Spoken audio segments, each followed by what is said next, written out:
legacy. These large losses pained me. Smaller ones pained me too. Purple irises, Charlie's Crab Restaurant, her brownies. In all of these losses, a part of me is lost. These losses are permanent in my heart and soul, and the scars remain tender. When I read this beautiful poetry now, I also hear a tone of tragedy.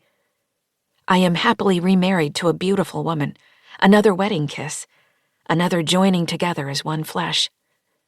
But this new joining together as one does not undo the rending asunder of my first marriage. What are the corollary losses in your life? Where do you feel most keenly the wound in yourself? In your own flesh and bone?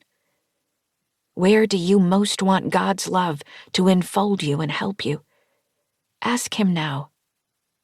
Dear Jesus, you have been waiting to be joined with your bride. You know this pain of separation. In the wideness of your mercy, help me to grieve well the loss of my spouse, part of my own flesh and bone. Amen. Dave Beach. 2. God sees us and does not abandon us. Read Genesis chapter 16. When I was 15, my granddad was hospitalized. When I went to visit him, he was screaming, and my mom wouldn't let me go into his room. I sat in the hall and listened as he cried out in desperation. I heard every word. Jesus, dear Jesus, I want to come home. Jesus, please release me from this body. I want to come home, dear Jesus. I listened to those words echo down the hall over and over. I now realize that my granddad had the same desire as Paul, to depart and be with Christ, which is better by far. Philippians chapter 1, verse 23. Grandpa had been paralyzed and had suffered for years. He was a man of faith who believed God was with him. I am reminded of Hagar, who fled from Sarai into the desert. My granddad must have felt as if he had been left in the desert. When Hagar was in the desert, the angel of the Lord told her, "Go back to your mistress and submit to her." Genesis chapter 16, verse 9. The angel promised Hagar that her descendants would be too numerous to count. Genesis chapter 16, verse 10. After Hagar's encounter with the angel, she said, "You are the God who sees me." Genesis chapter 16, verse 13. When we are grieving, we may feel like we are in the desert. Yet it is when we are there that we can see God clearly.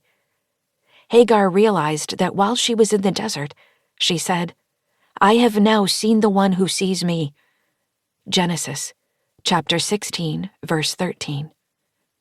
In our grief, we can more clearly see God because He meets us in the desert to provide guidance and comfort. God does not abandon us.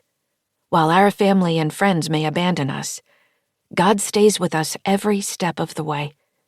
In John chapter 14, verse 18, Jesus promised, "I will not leave you as orphans. I will come to you." Although we may not feel like God is with us, we have to remember that faith is confidence in what we hope for and assurance about what we do not see. Hebrews chapter 11, verse 1. When we are grieving and our hearts are crying out for comfort, God is there. He understands what we are experiencing.